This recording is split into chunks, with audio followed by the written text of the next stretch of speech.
आज ऑफिस से भी तुम इतनी लेट आई हो। आई नो, ऑफिस में मेरे 2 क्लाइंट्स की लड़ाई हो गई थी, बस उसी को सॉल्व कर। तुम्हें पता है ना कि अरम आया हुआ है? पता है। अरहम, बात सुनिए, मेरी अभी तो शादी नहीं हुई है। हेलो बोल देती हूँ। नहीं नहीं, समझेगा, बहुत बेतकल्लुफ हो रही हो। तुम हमेशा इतनी ही फजूल बकवास करते हो। फजूल बकवास? अरे हमारे बीच में इतनी बेतकल्लुफी हो चुकी है कि आपको मेरी बकवास पता। एक मिनट जरा रुकिएगा। Client first, customer. गरम गरम चाय। Thank you. मैडम, आपको देख के बहुत खुशी होती है।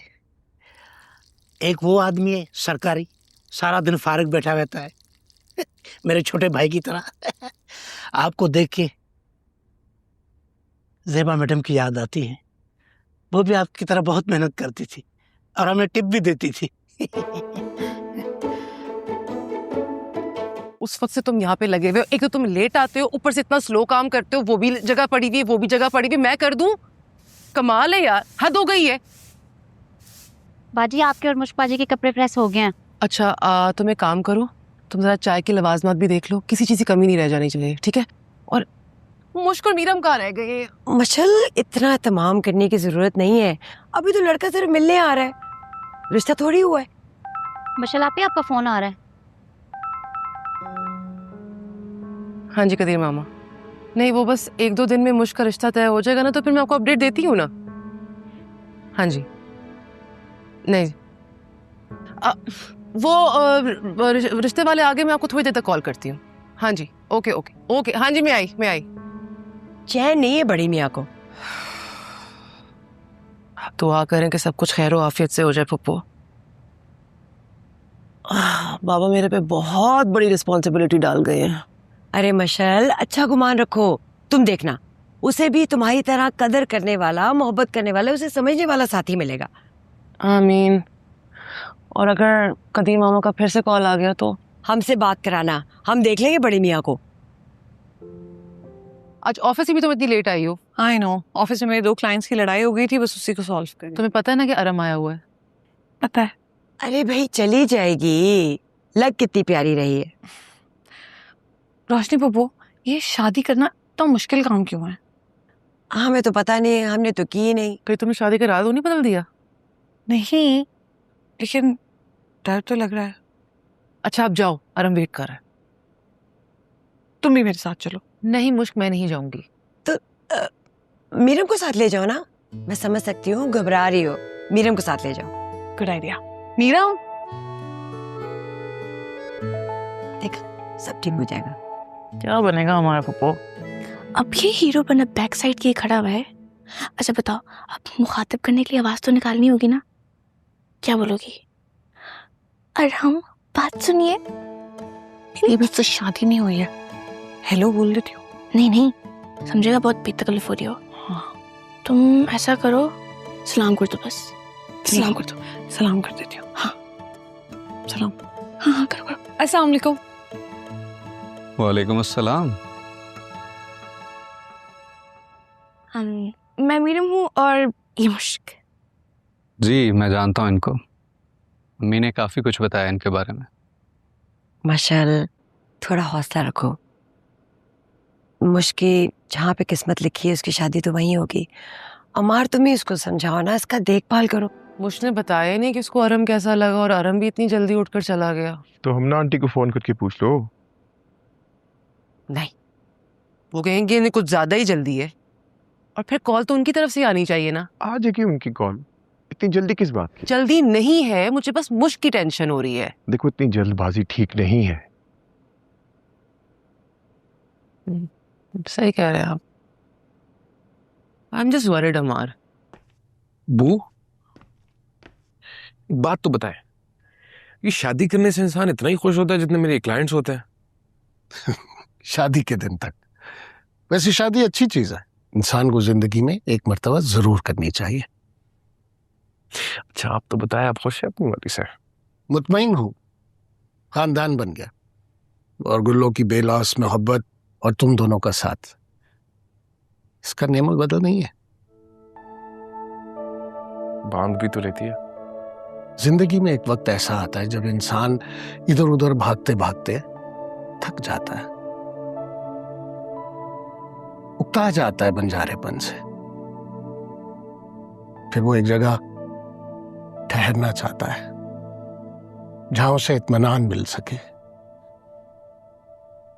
शादी में है वो इत्मीनान?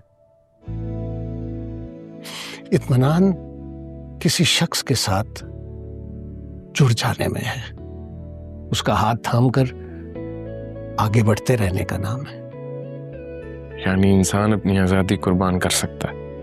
मोहब्बत है तो कुर्बानी तो देनी पड़ेगी।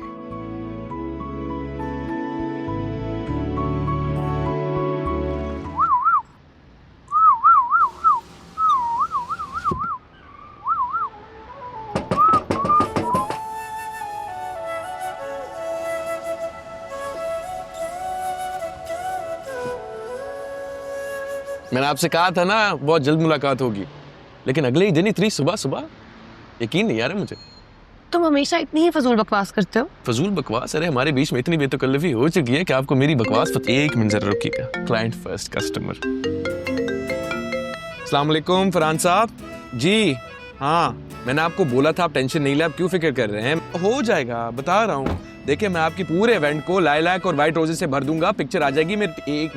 मेरी टीम वहीं पे मौजूद है, वो आपको। हाँ ओके, मैं जरा फैमिली मैटर में आपको कॉल करता हूँ बाद में। ओके जी, अल्लाह हाफ़िज़। तो कहाँ थे हम? अरे मिस मैच मेकर, इतने प्यार से तो ना देखा करे, सिंगल हूं ना, दिल को कुछ होने लगता है। वो क्या है ना कि नहीं है बेहिजाब वो चांद सा जैसे नजर का कोई असर ना हो, इसे इतनी गर्माई शौक से देर तक ना तका करो।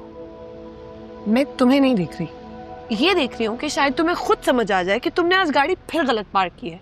अगर तुम अपनी गाड़ी हटा लो तो मैं अपनी ही गाड़ी के फ्रंट डोर से बाहर आ सकती। I am so sorry, I am really sorry. मुझे पता नहीं था, असल में मुझे लगा कि मैंने वो क्रिएटिव ना, आर्टिस्टिक बंदा, आपको पता ही मसले चलते थे।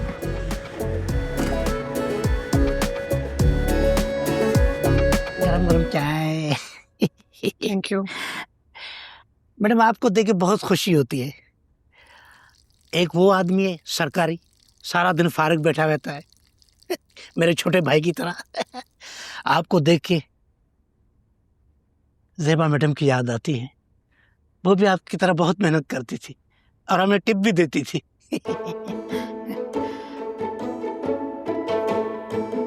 कोई जवाब नहीं मिला। सरकारी बेइज्जती हुई है, वो भी हल्की।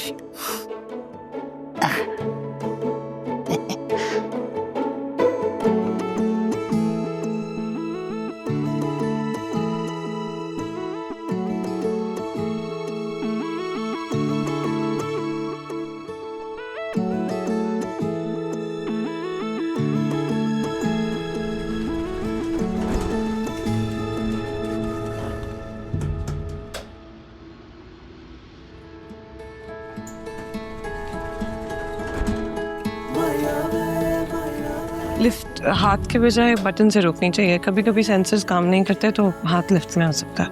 केयरिंग ऑफ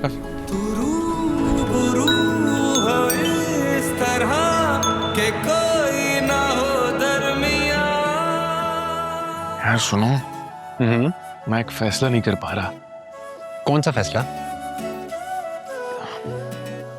मुझे लगता है ना अगर मैं अभी बाहर नहीं गया ना तो कभी नहीं जा पाऊंगा, ऑनेस्टली। ऐसा क्यों कह रहे? पता नहीं है, अजीब सी कोई गट फीलिंग नहीं होती दिल में, वो एहसास सा एक पाइल्ड अप एंड ऑल। ऐसे लग रहा है जो कोई चीज है जो मुझे जाने से रोक रही है, या फिर ये क्या हो रहा है भाई? Nice to meet you. Zeba madam आपकी बहुत याद आ रही।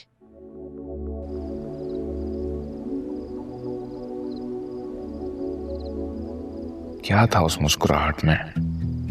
जैसे बारिश के बाद पहली धूप, जैसे किसी बेतरतीब दिन में ठहरा हुआ लम्हा, गहरी मुस्कुराती आंखें और आंखों में कहानी, शायद मोहब्बत की कहानी।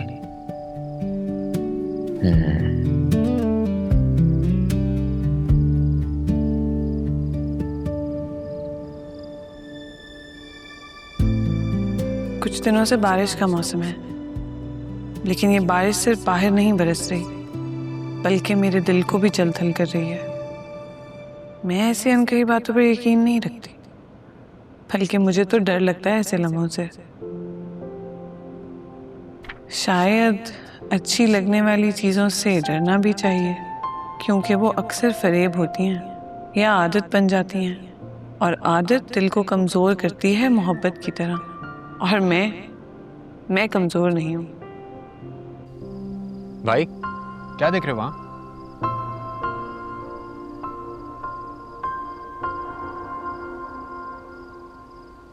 तूने देखी है वो पेशानी, वो रुखसार, वो होंठ, जिंदगी जिनके तस्वर में लुटा दी हमने। तुझ पे ही उठती है वो खोई हुई साहिर आंखें। तुझे मालूम है कि उम्र गवा दी हमने। मगर भाई मुझे तो यहाँ ऐसा कुछ नजर नहीं आ रहा। जाओ, जाओ। मैं आया इसलिए था, आपका फोन मुसलसल बज रहा है, उठा ले। जाओ।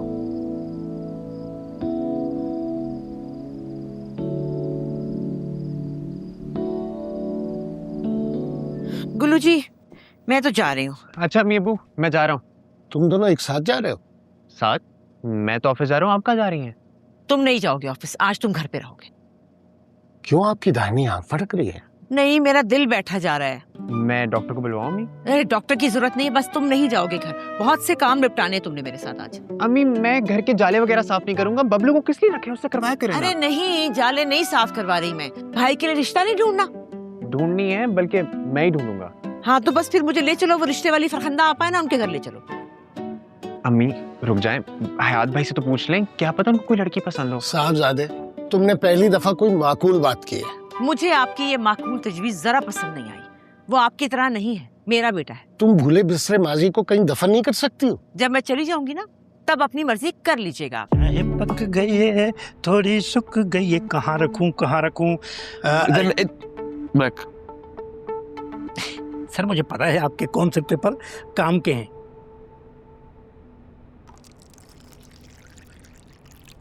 एक बात तो बता, तुमने कभी मोहब्बत की है? कहाँ सरकार, मोहब्बत की उम्र में अब्बा अम्मा ने अपनी मर्जी से सरकारी शादी करवा दी, वो भी छोड़ के चली गई। छोड़ यार, अच्छा खासा शायराना मूड में था, तुमने सत्यानाश कर दिया। अच्छा एक बात बताओ, ये शादी मोहब्बत की दी एंड होती है? मुझे क्या पता सरकार, ये तो जो सारा दिन फारिग बैठे किताब पढ़ रहे होते उनको पता होगा। कभी कभी उन्हें भी नहीं पता होता।